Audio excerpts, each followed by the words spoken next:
Bonjour et bienvenue à l'acte 2 de la semaine du tribunal de l'actualité. Merci de nous recevoir chez vous à travers les antennes des médias leaders True TV et Watt FM. Nous sommes également accessibles à travers les plateformes YouTube et Facebook. Je suis Adam Scalet Ouedraogo. Mesdames, Messieurs, bonjour. Bonjour également au juge Bernard Bougman sur ce plateau. Bonjour. Bonjour. Bonjour Président, bonjour Madame, Messieurs.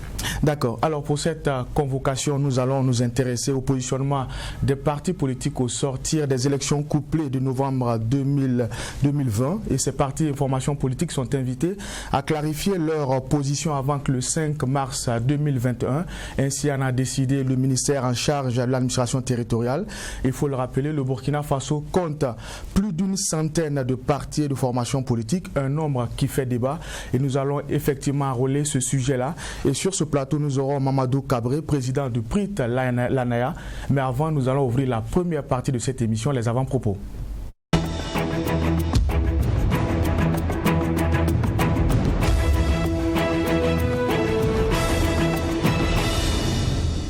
Alors, nous allons donner la parole au juge Bougman pour son avant-propos de cette matinée.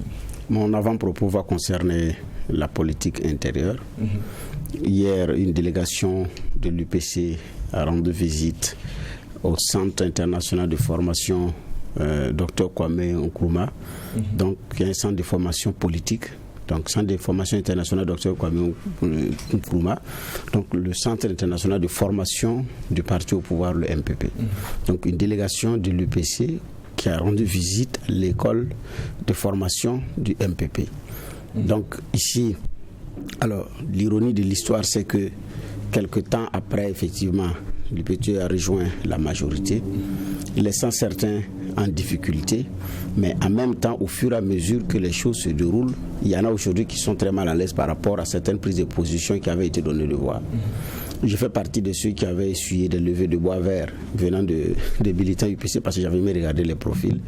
Quand j'avais été sollicité pour donner un coup de main par rapport au savoir-faire face aux médias. Outillage également que j'avais donné d'ailleurs à des cadres de l'UPC, c'était des séances publiques. Mais quelques mois après, voyez-vous que nous avons été sollicités pour notre ethnicité. Eux sont allés aider à gouverner un pays. Donc, ça dit sur le plan politique, si vous ne faites pas attention, vous créez des ennemis pour rien. Vous allez également refuser de rendre certains services qui peuvent servir à la nation parce que vous outillez des gens qui vont servir demain la nation. Vous allez vous tromper de combat et vous prendre un décor tout entier. Alors que de la vérité aussi, on a un pays à gouverner, on a aussi besoin de compétences pour gouverner ce pays. Donc, j'ai dit, c'est aussi l'ironie de l'histoire. Donc, je regarde également ces jeunes qui ont passé leur temps à taper sur tous ceux qui ont voulu faire un acte envers le parti au pouvoir et qui voient aujourd'hui leur cadre en train d'être allés s'inspirer de l'expérience d'un parti social-démocrate pour venir gérer un parti libéral. Et donc, en matière de politique, quand on regarde, j'ai dit, surtout celle burkinabé est en train de nous enseigner qu'il faut être effectivement prudent par rapport au regard et par rapport aux connexions et par rapport aux réalités. Sinon, j'ai dit bien, vous mordez la poussière. C'est une belle leçon de collaboration qui en même temps donne le devoir, parce que aussi, la réalité, c'est que les opportunités de formation en politique pour les jeunes également dans nos pays, il n'y en a pas beaucoup. Il y a l'université de Ouagadougou qui se débrouille avec l'UFI, au niveau du département de droit, mais ça n'arrive pas à combler le gap. Donc, et ce sont des initiatives des partis politiques qui sont encouragées. Le MPP a créé, l'UPC en a créé, qui connaissent des hauts et des bas, compte tenu également des moyens, parce que c'est des partis, souvent c'est des leaders qui grouillent de leur poche pour pouvoir faire former les cadres, mais ce n'est pas aussi facile que cela. Mais c'est déjà bien que ces partis-là pensent à outiller leurs militants, parce que les anciens ont suffisamment été outillés, mais la jeune génération a de la difficulté. Et donc, une bonne collaboration, j'ai dit bien, qui commence, qui va être également peut-être une opportunité de formation de leurs militants pour pouvoir assurer la relève. Et ça, ce côté positif, moi je salue. Merci, juge Bougman. Nous allons à présent passer la parole à juge Vaha. Bonjour et bienvenue. Merci, président. Bonjour, juge Bougman. Bonjour, auditeurs et téléspectateurs. Moi, mon avant-propos va concerner ce dont nous avons plus ou moins parlé dans nos sessions d'information depuis dimanche.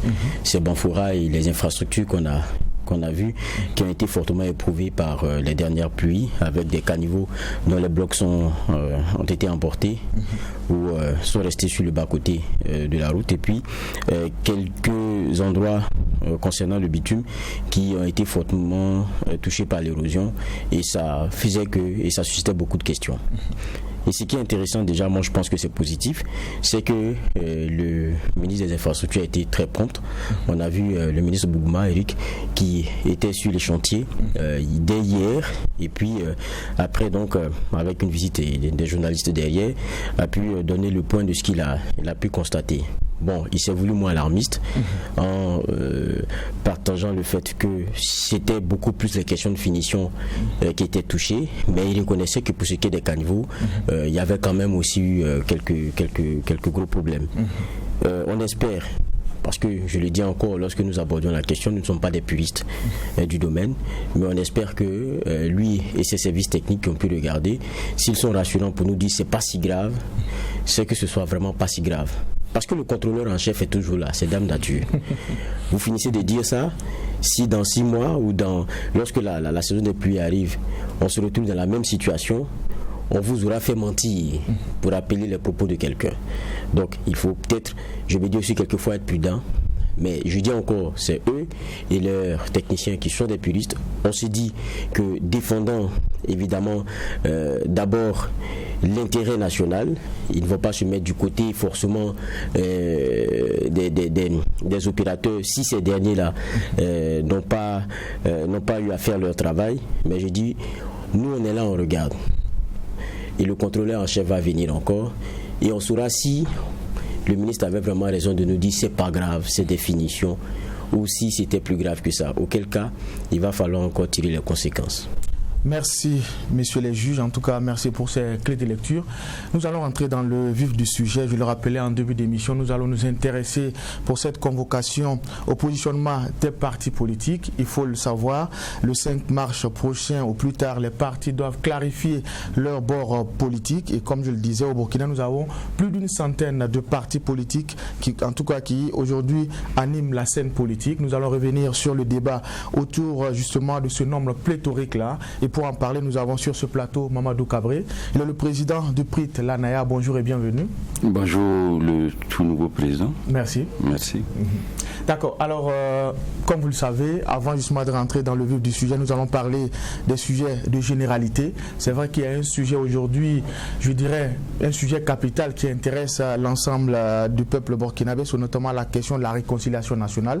En tant qu'acteur politique, certainement que vous avez un regard là-dessus. Aujourd'hui, quelle lecture vous faites justement de ce qui a été donné de voir et la priorité ou l'intérêt que le chef de l'État a donné à cette question-là en créant un ministère plein, chapeauté aujourd'hui par Zéphirin Dabré, un de vos camarades politiques? Peut-être un de nos anciens camarades, mais tout propos, je voudrais, en tout cas comme c'est ma première fois de venir en 2021 sur votre plateau, rapidement souhaiter mes vœux les meilleurs à tous et surtout à vous, beaucoup de tonus, beaucoup de punch pour les activités que vous menez. Par rapport à la question de la réconciliation au niveau du PRIT Lanaya, nous accueillons à bras ouverts cette proposition. Parce que l'actuelle situation où les acteurs se regardent en chien de faïence, c'est de nature à porter préjudice à l'existence de l'État. Il faut faire en sorte qu'on puisse solder les comptes, qu'on règle un certain nombre de choses et qu'on puisse aller de l'avant sans que les gens ne se regardent comme c'est toi qui as tué mon père, c'est toi qui as fait ci, c'est toi qui as fait ça contre la nation. Chacun a commis à son niveau. Il y a des fautes qui sont des fautes, j'allais dire, mortelles, pour parler comme dans l'église, et il y a des fautes qui sont vénielles. Si vous regardez par exemple dans une situation comme au moment de l'insurrection, on a monté des gens, ils ont dit non, il ne faut plus qu'on mette l'armée aux affaires.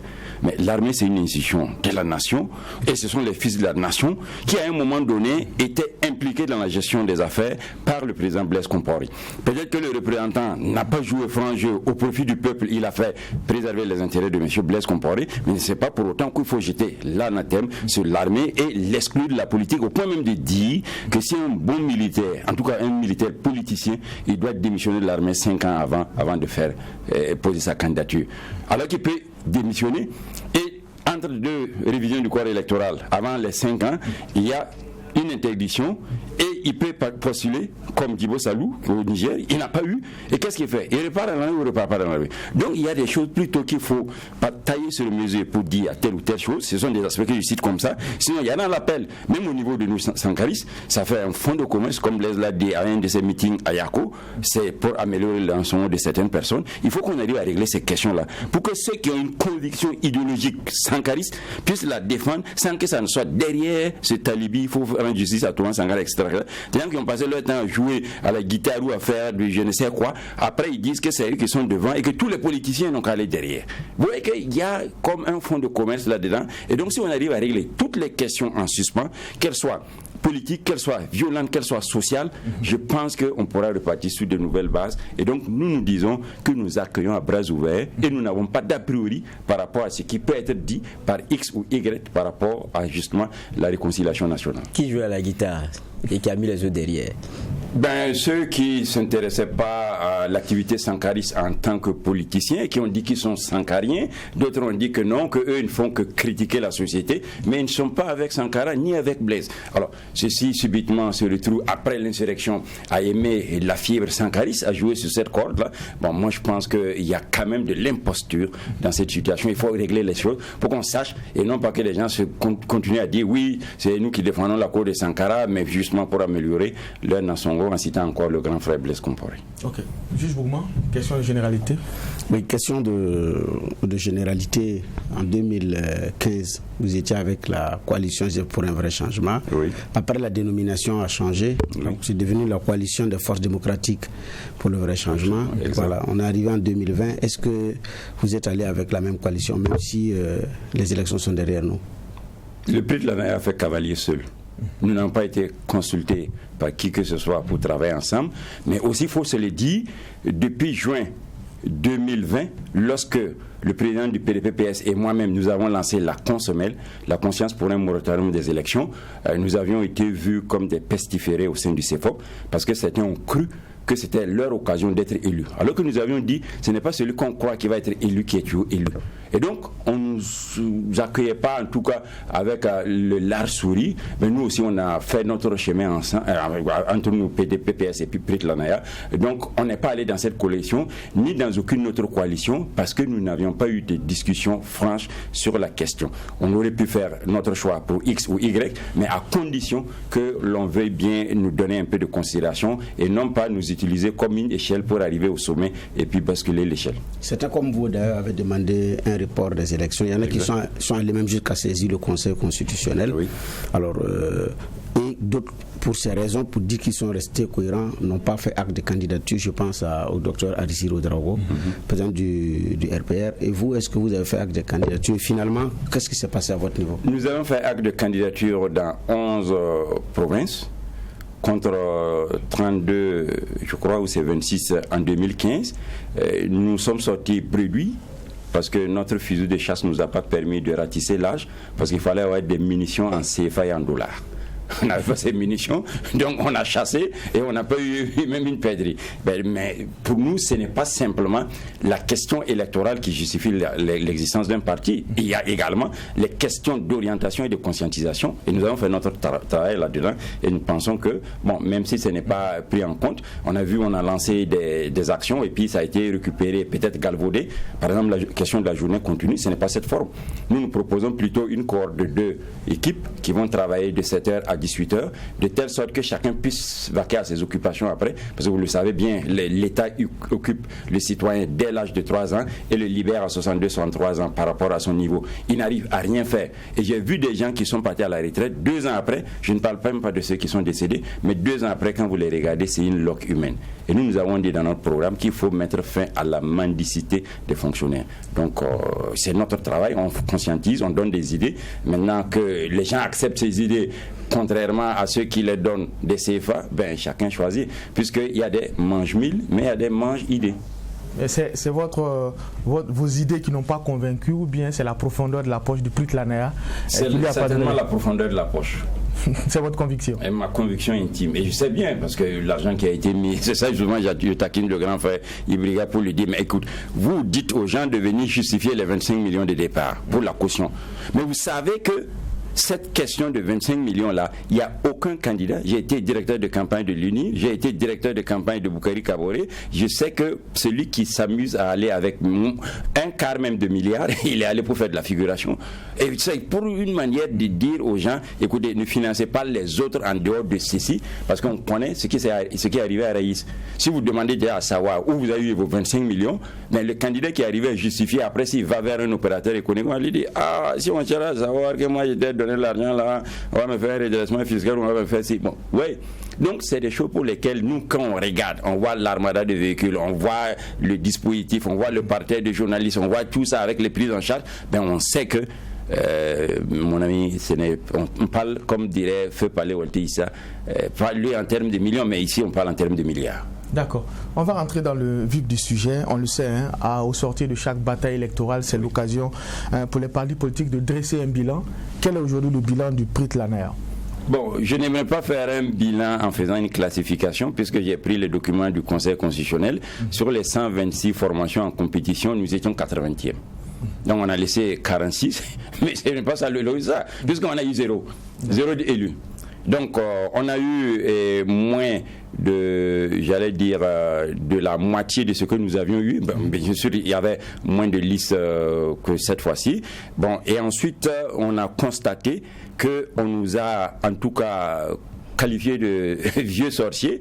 On a pris une mesure en 2017 contre un certain nombre de partis, dont le prix de l'ANEA, et ce n'est qu'en novembre 2020 qu'on nous annonce qu'on n'a pas droit à la subvention.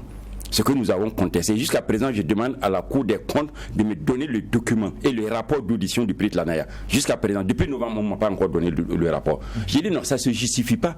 Vous envoyez un auditeur qui reçoit un parti politique, il s'explique, il est convaincu, il dit il n'y a pas de problème. Et après, on lui dit non, il y a problème, toi on te suspend. Et on ne donne pas la mesure. Parce que administrativement, c'est cet acte qu'on peut attaquer. On ne donne pas la mesure. Et on attend pendant la campagne pour dire aux partis politiques là, en question, dont le mien, que vous n'avez pas droit à la subvention. Moi, je n'ai pas apprécié cette histoire-là. Le MPP pourrait avoir les élections, même s'il n'y avait pas ça, de façon propre. Et donc, pour avoir des élections propres, là, on n'a pas besoin de mettre des bâtons dans les roues des partis politiques. Les autres ont pris de l'argent. Pourquoi nous n'allons pas prendre? Pourquoi les oui autres ne vont pas prendre? Et qu'est-ce qui vous coûte de faire une note et d'informer les gens, puisque c'est du domaine public? Vous leur dites ce qu'il y a. Donc, ça a entraîné des défections, des démissions au sein du parti, qui ont cru que non, que moi j'ai pris de l'argent et que j'ai fait main basse là-dessus. Moi, ma famille et des amis croient en moi en politique. Ils disent si j'arrive, c'est une bonne chose. Ils m'ont soutenu. J'ai eu de l'argent. Mais il y a des gens qui n'ont même pas été capables d'envoyer leur dossier complet. On a été obligé de prendre l'acte de naissance, aller légaliser. Maintenant, quand ils me voient investir, ils disent non, c'est pas possible. Moi, j'ai eu de l'argent. Mais eux aussi n'ont qu'à aller chercher l'argent ailleurs. Donc j'ai eu 2 démissions majeures au niveau du parti politique parce qu'on ne leur a pas donné l'argent en dehors de ce que le président leur a donné. Et donc cette situation politique, si on la juge, on est allé aux élections. Peut-être que nous allons transformer un peu notre vision, ne plus être un parti électoraliste de compétition, mais être un parti d'opinion et de conscientisation. Ok. Juge Vara. Quand on écoute le prix de l'ANEA, on parle d'argent, argent, argent. Oui. On sait que sous nos cieux, ça compte pour beaucoup dans les élections. Oui. Ça, c'est un fait. Mais quand vous passez dans les villes et les hameaux du Burkina Faso, les gens que vous rencontrez, c'est pas le discours que vous tenez. Vous vous dites vous avez foi en eux, vous savez qu'ils vont faire le choix en toute conscience et tout et tout. Maintenant, quand vous perdez, non, c'est parce que j'ai pas eu l'argent. C'est parce que j'ai pas eu l'argent. La subvention là, c'est combien? Et puis ça allait changer quelque chose. Ça allait changer beaucoup de choses. Je pense c'est combien? Ça allait changer quoi? Même si j'ai 100 francs qui s'ajoutent, c'est comme votre sauce pâte arachide. Si vous ne mettez pas l'ail ou bien le piment noir, ça change quelque chose. Et donc si on l'apporte, c'est toujours un plus. Et je ne dis pas que j'incrimine forcément l'absence d'argent, mais ça aide à quelque chose. Dans la mesure où quand vous arrivez, vous discutez avec les gens qui sont à la tête là un peu à l'aise sur les partis, ça, et puis après on cherche comment on va justifier, puis on avance, c'est quoi? Non, c'est pas au niveau du prix de l'ANEA. Nous, on n'a jamais pris l'argent, c'est partagé. La preuve, en 2015, j'ai appelé tout le monde, je leur ai dit, depuis plus de 20 ans je travaille, je n'ai jamais eu 10 millions dans ma main. La subvention de l'État, il manquait moins de 15 000 francs pour faire 10 millions. mais je suis venu avec le chéquier du parti et j'ai donné à chacun le montant équivalent au nombre de candidats. C'est pas comme ça au prix de la Nania. Comment ça se fait que certains de vos proches, ceux qui sont avec vous, vous soupçonnent même d'avoir pris l'argent? Si c'est pas que, vous savez, ce qu'on soupçonne sur l'autre, c'est ce qui est de l'ordre de l'imaginaire. Ça veut dire que on s'imagine déjà que c'est possible. Donc il y a des éléments. Pour avoir donné l'argent en 2015 et en 2020 on ne donne pas, on pense que, pas que c'est une régression ou une sanction, on pense que ça a été une main basse du président. Et il y a des gens qui ont appelé, même depuis leur localité, ils ont dit qu'ils ont appelé leurs camarades anciens ou qui sont dans la fonction publique, et on a dit qu'on a donné l'argent à tous les partis. J'ai dit, mais toi-même tu es ancien, tu es un cadre, prends le document, dis-lui d'envoyer le document, sinon oralement là, c'est sur quelle base toi tu te fies pour dire que j'ai pas pris. Mais il quitte pourquoi? Si c'est pas qu'il attendait quelque chose, peut-être sa petite part. Oui, mais s'il attendait quelque chose, bien sûr. Peut-être que vous avez promis ça. Non, pas sa petite part forcément pour mettre dans sa poche. Mais vous le savez très bien que le fonctionnaire qui n'a pas de source de revenus en dehors de son salaire, il ne peut pas aller discuter avec un groupe de jeunes ou un groupe de ci ou de traditionnels sans qu'il ne puisse mettre du carburant pour se déplacer. Ça vient dans ce qui va gruger, ce qui va groyer son budget. Donc il attendait ça pour mener l'activité. Maintenant si on dit il attendait ça pour justement se sucrer, du moins je peux ajouter que, comme l'a dit au concours dans le monde se fonde de Chinois HB, on ne peut pas être au bord de la rivière et se laver les mains avec des crachats. On ne peut pas prendre 100 000 ou 200 000 du parti et ne pas un jour dire, madame, bon, tenez 5 000, vous mettez les 100 et vous partez. Mais on ne peut pas prendre les 200 000 du coup et puis mettre dans sa poche. Mais quand même, on va manger quelque chose. Je vous prends à vos propres mots, vous dites, ce n'est pas une affaire de millions, c'était une affaire de milliards. Oui.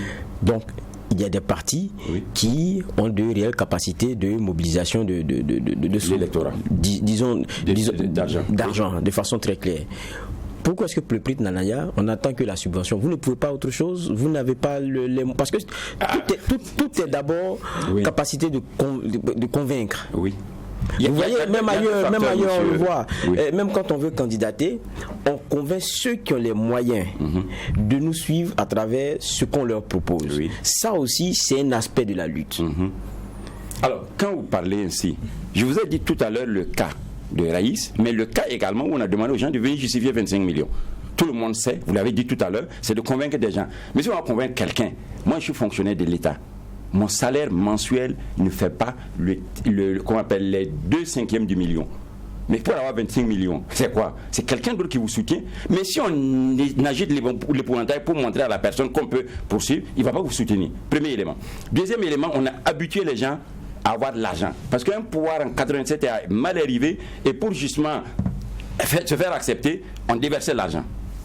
Et troisième élément, qui est très essentiel, nous n'avons pas entendu ça. La preuve, sans que la subvention, on ait dit même à n'importe quel parti d'aller prendre son argent, nous sommes partis avec les moyens du président à Banfora pour lancer notre campagne. Mais après, on a fait quoi? On a fait Léo, on a fait Koudgou, on a fait Sapui, on a fait Wayouya, on a fait Ziaré, et sans compter Ouagadougou. Donc, on n'a pas attendu les moyens. Mais on sait que c'est un plus. Et je dis, il n'y a pas de honte. Si un parti s'assoit sur les 500 millions de l'État, il prend X millions, et que moi, je dois prendre même 500 000, je n'ai pas de honte. Je prends mon argent, ce qui me revient, c'est mon dû. Mais quand on refuse de me donner sans justificatif, là je combats. Et pourtant, concernant les agents à capacité de financement, on en a vu qui soutenaient certains candidats de l'opposition, on les a vus en campagne avec eux. Je ne pense pas qu'ils soient en redressement fiscal aujourd'hui. Attendons de voir.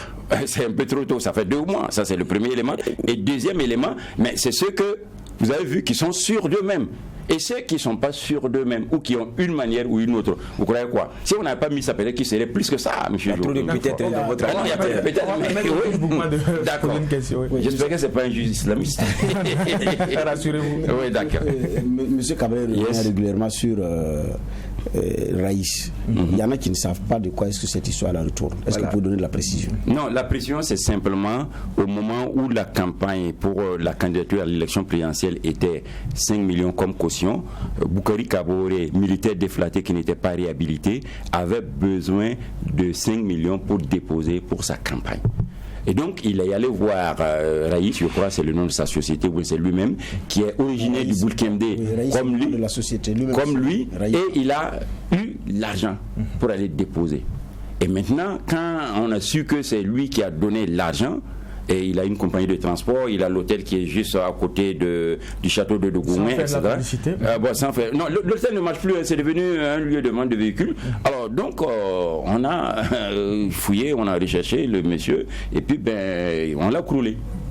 Et il y a bien d'autres cas pour lesquels on a croulé. Nous on était à l'UNIR aussi, on a des cas où on a croulé un monsieur. Non, ça c'est clair, c'est le système de M. Comporé. C'est lui-même un des bailleurs de l'UNIR en son temps.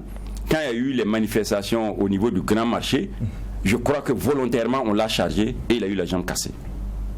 Donc ces choses-là, ça ne se fait pas gratuitement. Nous aussi on a des reins solides, voilà, depuis 30 ans on est là en politique, on nous tacle, on se réserve, on se tacle, mais bon, la politique là, c'est un monde de requins. Tu te laisses docile, on t'avale. Parce que je posais la question pour avoir une précision sur l'affaire Raïs, parce qu'on en avait entendu parler. Donc il y en a aussi qui n'en avaient pas entendu parler. Mais venant de quelqu'un qui a aussi été directeur de campagne de Boukari Kaborezi, le directeur plénipotentiaire de campagne. Super. et qui répète effectivement sur l'affaire Raïs, j'ai voulu avoir plus de précision pour donner plus de tenue, parce qu'effectivement, après ça, Raïs en a fait les frais. Et puis bon, Dieu seul sait ce qu'il est devenu et qu'est-ce que l'entreprise est devenue. D'accord. Et la petite histoire aussi, c'est que fait Oumarou Karazo aussi, quand il soutenait, il soutient Blaise, il soutient l'opposition, mais l'opposition, il ne part pas lui-même. C'est un enfant qui part, qui l'envoie, et puis il faut lui dire de ne même pas appeler pour dire merci au téléphone. C'est bon, quand on va se voir physiquement, il peut saluer et puis partir. Il ne faut pas lui dire merci, parce que ça va créer des problèmes. D'accord. Parce que c'est des confidences qui sortent parfois. Comme quoi, les questions d'argent ou de tel opérateur économique qui soutient, si vous n'êtes pas sûr de vous, ce n'est pas évident par rapport à la machine de pouvoir. Mais en même temps, on juge aussi la capacité d'un homme politique à pouvoir diriger, à pouvoir gérer un pays ou une collectivité, par sa capacité aussi à savoir aller chercher l'argent là où il faut le trouver. Oui. Et là, effectivement, au risque de répéter ce que Geoffroy a dit, nous avons l'impression que beaucoup comptent sur la subvention. De toute façon, il n'y a pas de honte à cela. Ça, c'est le premier élément. Et deuxième élément, en fonction de votre capacité, moi je sais que quand j'étais député du CNT, mais j'ai eu des gens qui m'ont donné de l'argent. Il y a un qui m'a donné un chèque de 2 millions, il m'a dit gare à moi si je vais toucher ça. Je n'ai même pas fait toucher par madame. Je suis allé remettre à madame et je lui ai dit, trouve quelqu'un loin qui va aller toucher. Ah oui. Et il y a d'autres qui ont chaudé. Mais depuis que je ne suis plus député, mais je n'ai eu combien? Moins de 3 millions. De l'ensemble des gens. Bien sûr, il y a ma famille, mais il y a d'autres personnes. Donc la capacité de mobiliser est rapport de votre force même actuelle. Karl Marx le disait, que le fait de détenir une position administrative, elle est à la fois sociale et administrative. Donc en ce moment, on vous a plus de considération. Quelqu'un qui a été ancien ministre, quelqu'un qui est actuellement ministre, ou quelqu'un qui est député ou président, s'il va voir quelqu'un, c'est encore plus concret que quelqu'un qui lui dit moi je vais être député, il faut me financer. Il va dire oui d'accord, mais peut-être il va financer dès le 22 ou le 23 après la clôture de la campagne. Donc on a une capacité, mais il y a la peur, mais aussi il y a d'autres facteurs qu'il faut inclure là-dedans. Et donc pour cette situation de financement des partis politiques, du reste c'est l'argent de l'État. Je donne plus de 50 000 francs comme UTS, et cet argent de l'État on en a donné à la presse, aux syndicats qui passent un bon temps à faire la grève contre ce même État. On en a donné à d'autres structures, on en a même donné à des maisons, à des sociétés qui construisent des maisons, mais leur maison c'est encore plus cher que si on avait donné la parcelle à quelqu'un avec cet argent. Non, en fait, ce n'est pas le principe de la subvention. Ah, d'accord. Non, ce n'est pas ça. Oui. Parce qu'effectivement, au Burkina, il y a plusieurs entités qui reçoivent les subventions. Ça, c'est connu. Okay. Et donc, étant donné qu'ils ont mis ça dans le dispositif légal, ce n'est pas ça. Mais j'ai plus l'impression qu'au niveau des partis politiques, on attend beaucoup plus la subvention que la capacité à mobiliser de l'argent. Lors de la nuit électorale, quand nous avons campé le décor, mais les premières réactions, c'était la bagarre du fait que la subvention est arrivée en retard et ça jouait sur la mobilisation des partis politiques. Mais je suis d'accord. Mais justement, la question était, mais ça dit que vous n'aviez pas d'argent pour aller commencer la campagne, ou vous avez ficelé votre programme, budgétisé le programme en attendant que l'État vous donne la subvention pour commencer. C'était là la question principale. Donc, voilà, et c'est là le sens de ma question. Ce n'est pas forcément contre le principe. Mais ici, on a l'impression que ça, il y en a qui ne pourront rien faire. Oui, mais c'est ça que je vous ai dit. Au niveau du prix de la Naya, on n'a pas attendu ça. On a lancé notre campagne et quand on nous a dit qu'on est exclu, on a continué notre campagne tout en cherchant à comprendre. Premier élément. Deuxième élément, c'est comme vous le savez, ça fait partie de la capacité de réaction. C'est comme un militaire. Il a une capacité de s'adapter sur le terrain, mais s'il est à court de munitions, avouez qu'il va battre en retraite. Nous aussi, c'est la même chose. Et je vous ai dit, dans tout ce que je reçois comme source venant de toutes parts, s'il y a une part qui me manque et que ça déséquilibre mon dispositif, je dénonce. Donc moi, je suis toujours sur ce principe. Et encore de l'argent, on sait combien on va donner. Pourquoi on attend 10 jours après le lancement de la campagne pour donner? C'est destiné à quoi? Ça aussi, il faut poser la question, est-ce que derrière, il n'y a pas une intention machiavélique? Mais ça, c'est pas normal. Et l'argent aussi, je le dis, c'est la position de tout un chacun qui permet de déterminer ses revenus. Moi, vous avez vu ici, avec le gouvernement protocolaire, sous M. Nyoli en 2000, mais ceux qui étaient aux affaires, aux élections de 2002, ils sont tous passés. Mais quand ils se sont retrouvés hors du gouvernement en 2007, on les a battus à plate couture. Donc la position administrative, la position politique détenue est une position capitale. Il faut intégrer ça aussi bien dans les aides que vous recevez que dans la position d'influencer l'électeur. D'accord. Alors, vous entendez parler jusqu'à présent, vous n'avez pas su pourquoi est-ce que vous n'avez pas été financé. Je n'ai pas su jusqu'à présent. Vous avez cherché à savoir. On m'a dit que le rapport est venu en retard. J'ai dit non, il n'y a pas de rapport en retard. C'est le coup d'État du RSP qui a amené à dissocier les législatives et les municipales. Et donc, nous avions financé avec un budget de campagne qu'on a réuni pour les 2 élections. On ne pouvait pas donner de rapport avant tel délai. Le monsieur m'a dit, honnêtement, il est là, il vit, même s'il est en retraite, que ça se justifie. Effectivement, il y a une contiguïté entre les 2 élections. La preuve, pour les municipales, on est venu moins de 2 mois après. Donc, s'il y a quelque chose, on nous dit, vous avez donné cet argument, on n'est pas d'accord. C'est débat contradictoire. Mais on ne nous a rien dit. Celui qu'on commet pour faire le travail est d'accord. Et après, quelqu'un d'autre décide ailleurs qui n'est pas d'accord. Il est compétent pour statuer ou il n'est pas compétent pour statuer. Est-ce que vous avez attaqué? Mais j'ai pas le document, on attaque comment? C'est un acte administratif, il faut qu'on me donne l'arrêté qui dit que le prix de l'ANA fait partie des partis qui ont été suspendus. Et en ce moment, qu'on me dise la raison. Mais M. Cabré, vous connaissez les voies pour pouvoir... Je suis allé demander audience au président de la Cour des comptes depuis le 17 novembre. Il ne m'a pas reçu. L'as de demander une audience, j'ai écrit. On a accusé de réception, il n'a pas répondu. Il ne m'a pas reçu aussi. Vous ne vous êtes pas attaché les services d'un huissier? Pour constater que vous refusez le rapport. Bon, c'est possible. Puisque si vous voulez attaquer... Oui, d'accord, ça c'est un conseil, je mettrai ça à la lettre. D'accord, on va évoluer dans le débat.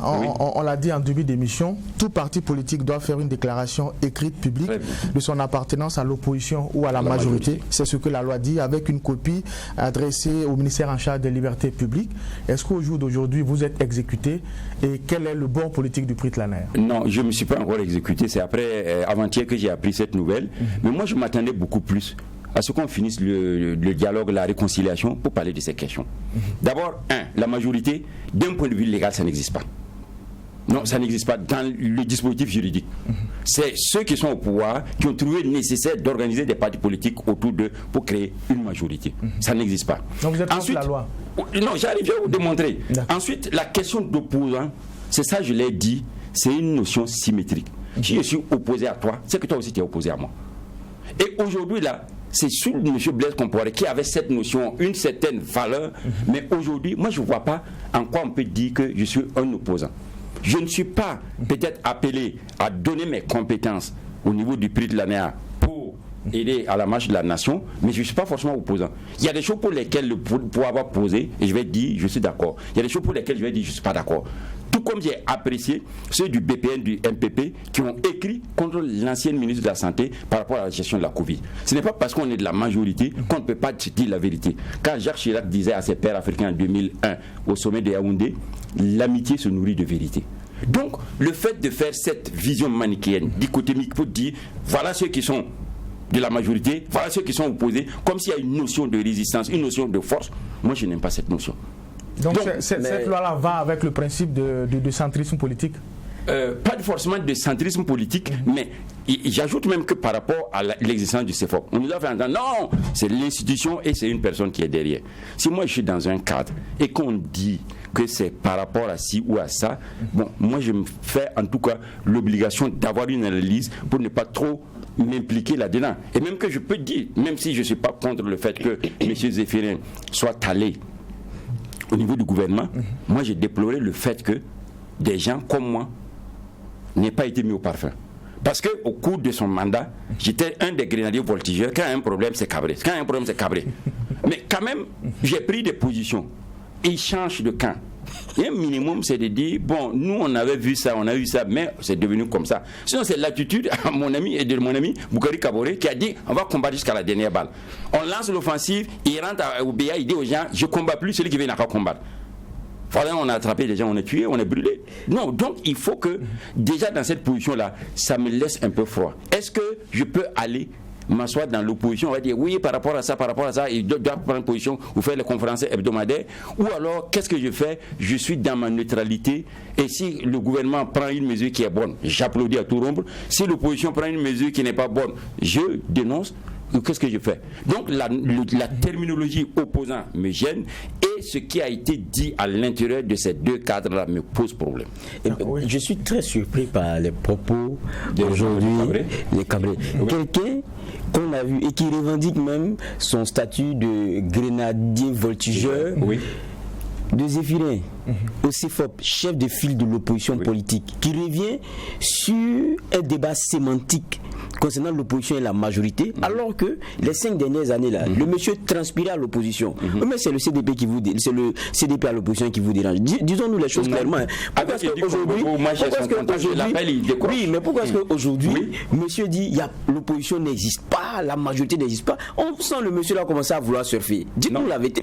Mais 5 années, pendant 5 années, on vous a vu revendiquer être opposant, être de l'opposition. En ce moment, votre démonstration sémantique là, ça tenait. Et maintenant aujourd'hui, bizarrement, ça ne tient plus. Hein. Non, allez-y. Partout, quand on parle d'opposition, je pense que c'est une terminologie que l'on reconnaît de ceux qui ne sont pas au pouvoir. Ce n'est pas parce qu'ils s'opposent à tout ou bien qu'ils ne sont pas d'accord sur tout. Il y a des éléments qu'ils partagent, mais il n'en demeure pas moins qu'ils sont à l'opposition parce qu'ils ne sont pas au pouvoir. Vous étiez à l'aise là-bas il n'y a pas longtemps. Aujourd'hui, je sais que j'étais à l'aise. Vous avez pas avec moi. Grenadier voltigeur, oui. Et puis il n'est pas à l'aise. Et en plus, ça c'est le premier élément. Je sais que vous allez y répondre. Deuxième élément, vous êtes de l'UPC? Non.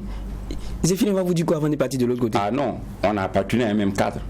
Ça a sa valeur. Ils ont fait 2 coalitions quand même. Ah oui, ça son pesant d'or. Mais c'est l'UPC qui est allé. Mais c'est c'est nos anciennes coalitions. Mais écoutez, c'est comme une feuille de papier. La face A, c'est le président du CFOP. La face B, c'est le président de l'UPC. On a retourné la face B. Mais si on déchire là, on a les deux faces. Ah non, on ne peut pas dissocier les... Ah oui, on peut pas dissocier les... Donc le CFOP devrait aller avec tous ses anciens camarades. Oui, au moins le minimum. Ah là, ça c'est... le minimum. Et il répond et puis je viens à ta question. J'ai posé 2 questions. On va permettre à Cabré de répondre à la deuxième question. La terminologie, c'est ça je l'ai dit. Et si vous avez suivi, au départ, j'ai dit par rapport à la question avec Sankara, il faut qu'on règle cette question. Moi, je ne pense pas que j'ai un problème aujourd'hui avec M. Kaboré. Même s'il a participé au gouvernement, il n'en a pas moins que des religieux et des traditionnalistes ont participé, ont aidé Blaise Compaoré à asseoir ses 27 ans. Donc le conflit qui me fait, moi, Sankaris, opposé à Blaise, ce n'est pas celui-là que je peux avoir comme reproche à M. Kaboré. Donc la notion d'opposant, déjà, je peux dire que j'ai du corps ce sens. Deuxième élément, je dis également avec l'évolution de la situation, quand on présente les gens et dans la société vous arrivez, on vous dit lui là c'est un opposant, on voit celui qui casse les omelettes alors qu'on veut les bouillir. Donc cette notion là déjà, il faut travailler à déconstruire cette mentalité chez les gens. Et enfin je dis, même s'il était là-bas, il y a une position. Mais j'ai dit aujourd'hui, moi madame, honnêtement j'ai dit, ça me gêne. Pas que je ne gagne pas quoi que ce soit à l'opposition, mais ça me gêne me connaissant. Quand j'y vais, c'est les 2 pieds. Je vais être dans l'opposition. Cette loi n'a pas été votée au sortir des élections de 2020. Oui, mais je sais que les situations ne sont pas les mêmes. Au fur et à mesure qu'on évolue, on se rend compte qu'il y a des choses qui tombent, qui deviennent obsolètes. Parce que c'est l'évolution naturelle même des choses qui ont une essence, une évolution et une moins programmée. Donc moi, je me vois mal aujourd'hui à l'opposition. Où on va me dire qu'il est opposant. Et on va dire qu'il y a quelque chose qui est là. Et je vais mener une opposition, une position qui est autre. Comme on a mis à la consommée, on a dit on n'est pas d'accord pour la tenue des élections, on a donné les arguments. Mais si c'était au Far West, et qu'on n'avait pas dégainé le premier, on nous avait perforé. Mais au fond, est-ce que le grenadier voltigeur, aujourd'hui, quand il regarde, il ne se sent pas orphelin de son effilé diabolique qu'il a envie de rejoindre dans la majorité? Avec le discours que vous êtes en train de tenir aujourd'hui. Non, pour ça, ce n'est pas lui qui sera mon parrain. Si c'est pour aller là-bas, là, c'est pas lui qui sera mon parrain. Parce qu'aujourd'hui, là où je suis assis, là, je connais des gens que si je dis, ben écoutez, je viens avec vous bras dessous, ben ils vont faire une cérémonie orbi urbi en mondiovision. Pour apporter quoi? Mais pour apporter justement de l'expertise, même si c'est le loquace que je suis, ben c'est ça. Alors, juste pour moi. Oui, effectivement, ce n'est pas la première fois que les hommes politiques attaquent cette loi-là par rapport à ces questions de fond. Parce que même quand le débat sur le report des élections a été soulevé, comment on appelle ça, le groupe de Lukman Sawadgo, de Aristide Ouedraogo, de Faustin Konsebo et de l'ancien président Diko, Aruna Diko, avait dit légalement il n'y en a pas pour la majorité, mais pour l'opposition oui. Donc c'est la majorité effectivement qui s'est organisée avec les partis de la PMP, voilà. Et donc dans l'exposé des motifs et tout, ils avaient ressorti effectivement ces limites là. Donc de deux choses l'une, soit on relit la loi pour tenir compte maintenant qu'il y a une majorité avec un porte-parole attitré au niveau de la PMP qui peut être X ou Y, parce que ce qui est connu, c'est qu'au niveau du CEFOP, il est clairement dit que c'est le chef de file de l'opposition qui est le porte-parole attitré de l'opposition burkinabé. Et qui à l'intérieur également organise avec la conférence des chefs de partis politiques. Mais au niveau de la PMP, ces précisions, la loi ne contient pas effectivement ces précisions. Là, je suis d'accord avec M. Cabré. Donc, s'il faut l'organiser, il faut l'organiser et puis définir qui doit être légalement le chef de file de la PMP aussi. Mais cette limite, pour le moment, on l'a pas. Ils se sont organisés entre eux. Il y a un secrétaire permanent, il y a un coordinateur, il y a ceci ou il y a cela. Là, je suis d'accord, effectivement, sur ce. C'est tout comme l'ONA ou la consommée, c'est la même chose. Voilà. Ça tue. Mais aujourd'hui, alors, vous dites que, à vous entendre parler, vous êtes beaucoup plus à l'aise avec la majorité qu'avec l'opposition, si je vous ai bien entendu. Peut-être que vous avez entendu avec d'autres échos, sinon moi, je n'ai pas encore pris de décision, aussi bien au sein de ma propre personne ou au sein du parti. Et donc moi je dis que je suis un peu gêné.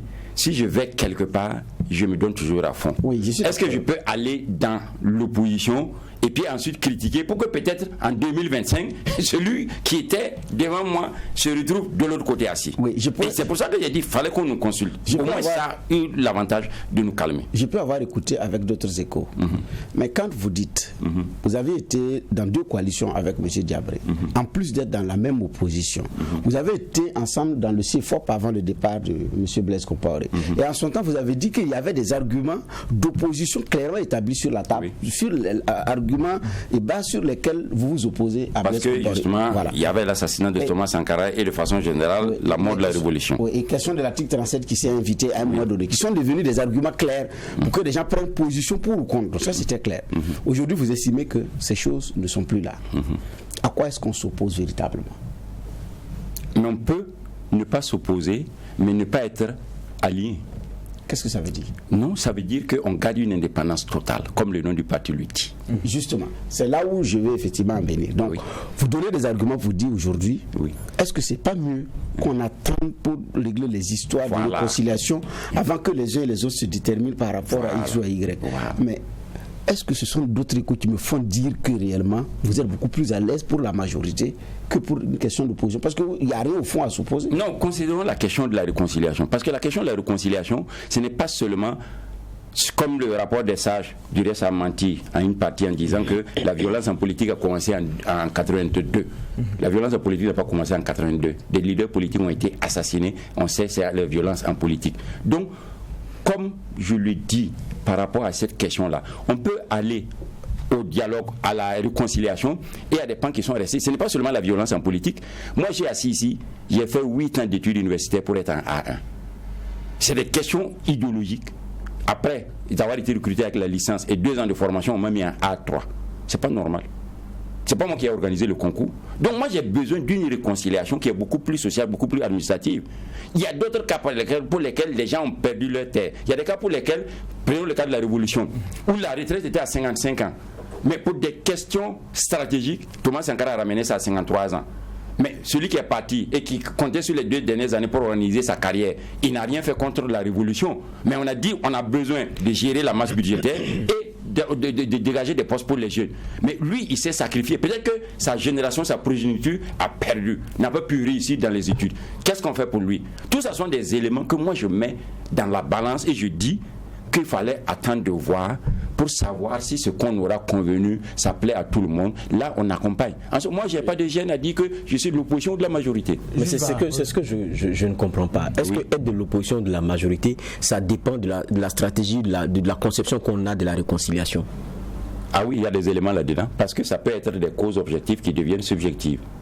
Oui. Si quelqu'un, par exemple, on fait réconciliation, prenons un gars de la mouvance CDP, et puis il trouve que non, le retour de Blaise là n'est pas programmé, c'est pas bon, c'est pas tel qu'on veut. Si on dit qu'il atterrit, comme on a dit, si Zida atterrit, on l'envoie directement en prison, il n'est pas d'accord, ben, il peut déterminer sa position. Moi, j'ai des éléments qui me concernent. Mais je suis désolé. Oui. Ça, c'est des lectures de partis politiques qui assument leur position. Et c'est les partis politiques qui vont déterminer cette lecture. Je continue. C'est pas parce que le CDP, par exemple, aujourd'hui est chef de file de l'opposition politique, que sa position sur le retour de Blaise et les conditions doivent être les positions du CFOP de façon générale. C'est pas de ça qu'il s'agit. Donc je ne vois pas pourquoi.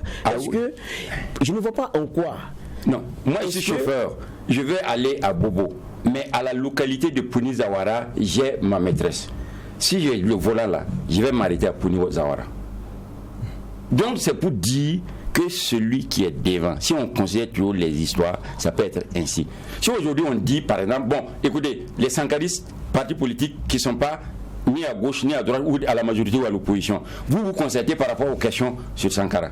Si moi j'estime que dans cette histoire-là, il ne faut pas juger quelqu'un, il peut se trouver que Balima ou bien Alphonse de l'URDMS ou autre là disent ils ne sont pas d'accord. Donc ça détermine. Il y a des éléments objectifs ou subjectifs qui peuvent devenir l'inverse. Cela veut dire que, tout comme à l'opposition à la majorité, le prix de la Daya, sur certains points de vue, sera à l'opposition, selon certains autres points de vue, il va quitter l'opposition pour aller à la majorité, et même s'il a la majorité, selon certains points de vue de la majorité, il pourrait quitter encore pour revenir à l'opposition.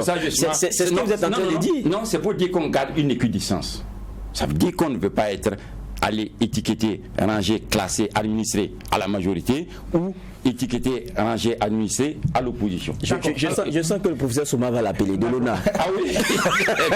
Monsieur Cabrel, l'intérêt de cette loi qui veut que les partis politiques se déterminent, l'intérêt c'est de pouvoir actualiser la liste. Voilà, et cette liste-là fait aujourd'hui débat parce qu'on a plus d'une centaine de partis politiques au Burkina Faso. Le président de l'Assemblée nationale estimait qu'il faut en tout cas discuter et voir ce qu'il faut faire justement pour permettre à l'électorat non seulement de se retrouver et aux petits partis qui n'ont pas les moyens d'occuper la scène politique ou le terrain politique de disparaître. Quelle est votre lecture là-dessus? D'abord, je dirais que je comprends la stratégie de M. Bala Alassane Sakandé. C'est une stratégie politique selon vous? Oui, que j'apprécie parce qu'il a été courageux quand il a eu le bac, il est arrivé à l'université, il n'y a pas de bourse, il a créé le Rainbow contre vents et marées au niveau de l'IGEB, la NEP, c'était pas facile. Mais je dis que ce n'est pas son intention, à mon avis. C'est une tactique qui consiste à poser un débat où les gens vont dire oui, on débat. Mais quand on va être dans le débat, les gens ne peuvent pas sortir. D'abord, la démocratie, c'est le multipartisme intégral. Sur quelle base vous allez vous asseoir pour dire qu'il faut 2 partis ou 15 ou 20? Si c'est ça là, on va prendre 2 télévisions, 2 radios, 2 compagnies de transport, 2 compagnies de gardiennage, etc. Il n'y a pas à limiter. C'est la libre entreprise. Premier élément. Deuxième élément, les gens ont bataillé. En 2012, nous, on a déposé plainte contre la CENI. On avait à côté de nous Monsieur Ibriga et Diallo Ousmane qui avaient déposé plainte parce que justement, pour eux, on n'a pas accepté les candidatures indépendantes. Vous ne voyez pas que cette question de loi qui dit que les candidatures indépendantes existent dans toutes les élections, c'est ça qui a augmenté le nombre de partis politiques. Vous allez rentrer dans les partis politiques qui ont pris un récépissé qui existe de façon permanente pour dire nous, on diminue votre nombre. Et le jour de l'élection, 70 jours avant, il peut y avoir 100 ou 150 organisations de la société civile qui viennent déposer les candidatures. Vous n'êtes pas d'accord? Non, je ne suis pas d'accord. Et ensuite, je dis, par rapport à cette question-là, le fond du problème, c'est quoi? C'est la justice sociale qui manque avec la répartition de l'État. Il y en a qui prennent 200 millions, ils n'ont pas de honte. Et il y en a qui ont dit de ne pas prendre 500 000. Premier élément. Et deuxième élément, c'est le management au niveau des partis politiques. Moi, j'ai évolué, j'ai fait mes armes dans combien de partis politiques? Officiellement, j'ai pris mes responsabilités et je suis entré dans la CPS en 2000. 3 mois après, on a fait bagarre par rapport aux élections municipales. On est allé, on a créé l'UNI. 6 ans après, on dit je ne peux pas être candidat. Pour avoir été directeur de campagne, directeur de la communication, directeur de quoi pour les 3 élections passées, on dit je ne peux pas être candidat au municipal. Ensuite, au niveau de l'UPS, avec Feu Norbert et bien d'autres, la question de la responsabilité on va mettre devant. On est arrivé avec Bougari Kaboré, où on n'entendait plus parler du PND. C'est l'UPS MP avec Joe et moi qui avons remis le monsieur en selle. On nous a créé problème. Donc tant que, je peux citer en profusion, tant qu'on ne règle pas la question des management des ressources humaines là, ça va poser problème. C'est la même chose qui est arrivée au MPP. Eux ils ont dit non, c'est eux qui ont assis le molosse, le géant, Blaise Compaoré. On ne peut pas en 2012 les exclure. Si on a dit qu'il n'était pas d'accord, il est sorti même de c'est dans ça qu'il a eu l'accident. On est au courant. Maintenant, si on ne gère pas bien les ressources humaines, vous ne pouvez pas empêcher les gens de créer des partis politiques à profusion. Si moi je sais que je ne peux pas abandonner la politique, comme disent les mots aussi, si tu ne vas pas abandonner la culture, l'agriculture, change de tabac. Si je sais que je ne vais pas abandonner la politique et je suis dans un coin où on ne me promet pas, où on ne m'aide pas, moi je change, je fais mon parti politique. Donc si on ne règle pas ces questions-là, on va continuer à avoir des partis politiques par parité et on ne pourra pas s'en sortir. Monsieur le juge, nous sommes à quelques secondes de la fin de cette émission. On va permettre à chacun une poignée de secondes pour réagir par rapport aux propos de notre invité. Il en faudrait 2 heures maintenant avec moi. Non, ça dit que c'est la lecture de M. Cabré qui, dans certains aspects, c'est très pertinent. Et dans certains aspects, en tout cas, je n'ai pas très bien compris où il voulait effectivement aller. Mais au niveau des partis politiques aussi, bon, c'est vrai qu'il justifie ce qui fait que les partis politiques se créent à profusion. Moi, personnellement, je ne suis pas contre. Mais maintenant, c'est dans l'existence des partis politiques qu'on peut mettre des garde-fous. Si vous existez, vous participez à plusieurs scrutins électoraux sans engager un certain nombre de résultats, on doit pouvoir quand même constater et prendre un certain nombre de mesures. Je crois que la Mauritanie, c'était 78 partis politiques en une journée par rapport aux conditions qui avaient été données, qui n'ont pas été atteintes. Et puis, bon, ces partis ont été dissous. Et puis, bon, vous cherchez ailleurs. Donc ici, est-ce qu'on pourrait penser à ces gens de garde? Ça va être difficile, c'est la question de la loi, de l'ordre et du nombre. Il y a 127 députés, s'il y a 150 partis, même si on doit distribuer il y a des partis qui vont chômer. Donc, parce qu'ils ont même pris en compte les municipales. Okay. Ils sont allés jusqu'aux municipales parce que là aussi c'est la base. Voilà. Maintenant, par rapport à la question de opposition, majorité au niveau du Burkina, bon, dans l'élan également de la réconciliation, c'est des questions qu'on doit courageusement aussi aborder. Sur quoi est-ce qu'on s'oppose? Une opposition s'oppose. Parce que bon, voilà, est-ce qu'il faut forcément, il faut. Mais j'ai dit, ce sont des débats également qu'il faut avoir, ce sont des sujets, des questions qu'il faut avoir également le courage d'aborder. Donc, aujourd'hui, on demande aux gens de se déclarer pour être à l'opposition. Au niveau du CEFOP, la PMP aussi a des limites sur le plan légal qu'il faut penser aussi à combler pour éviter effectivement, parce que toutes ces bagarres-là aussi sur le plan de la loi contribuent aussi à donner des tensions, alors que la réconciliation se doit passer par là. D'accord. Juste va. On a écouté donc notre convoqué avec beaucoup d'intérêt.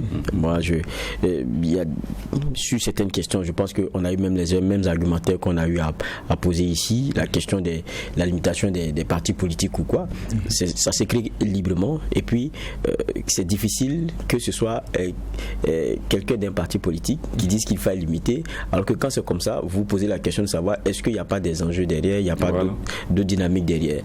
Donc déjà, ça se crée librement. Et puis, je crois aussi que c'est comme toute offre. Elle trouve une demande ou bien elle meurt. Et donc, laissons les choses se faire pour que ce soit le peuple burkinabé qui soit l'arbitre. Et je pense que ça, c'est important. Maintenant, il y a d'autres éléments sur lesquels je ne dirais pas que je ne suis pas d'accord, mais sur lesquels j'ai vraiment du mal à comprendre dans le convoqué d'aujourd'hui. Parce qu'il a déjà écrit pour être membre de l'opposition. Il y a été grenadier voltigeur. Maintenant, aujourd'hui, il ne se reconnaît plus dans ces choses-là. Et donc, je me pose la question de savoir, est-ce que ce n'est pas la nouvelle photographie et donc composition de notre classe politique avec une nouvelle opposition qui sera dirigée par un CDP et autres, et est-ce que ce n'est pas ça qui met les uns et les autres mal à l'aise? Mais on a compris son discours depuis le début jusqu'à maintenant, c'est-à-dire tout au long de cette émission. Je pense que à chacun il a envoyé un genre de message. On a un prix de la Naya qui est vraiment prêt à aller un peu partout. C'est ce que ça va donner de lier. Maintenant, on attend de voir. Je serai surpris de voir où vous allez déposer vos valises. J'espère que vous n'allez pas trop tourner comme quelqu'un qu'on connaît, qui allait toquer, après il s'est fâché parce qu'il dit qu'on ne lui a pas ouvert la porte, il revient ici, on dit c'est fermé. Ah oui, mais justement, c'est ça on dirait que le terrain commande la manœuvre, aussi bien avec l'Arsenal qui y va, Et moi, je dis que pour les partis politiques, là, moi, je ne suis même pas d'avis, dans la simple mesure que pour une démocratie où on atteint 10 millions d'électeurs, il y a 6 millions qui se sont enrôlés et à moins de 3 millions. Donc, avec 142 formations politiques et candidatures indépendantes, on n'est même pas arrivé à mobiliser le tiers de l'électorat. Si on doit supprimer encore, moi, j'ai eu 1518 personnes. Si on les enlève, ça fait un bon régiment et je peux faire mal. Ce qui pose problème, peut-être que c'est la pléthore même qui crée ce problème-là de manque de crédibilité que les Burkinabés ont en leur classe politique. Merci, monsieur les juges. C'est avec votre verdict qu'on va mettre un point final à cette convocation. Nous disons merci à Mamadou Kabré. Nous le rappelons, il est le président du PRIT l'ANAYA. Merci pour votre disponibilité. On se donne rendez-vous une autre fois pour d'autres analyses. Quant à vous, auditeurs et téléspectateurs de Watt FM et Truth TV, on se donne rendez-vous demain pour une autre convocation. En attendant, restez fidèles à nos programmes.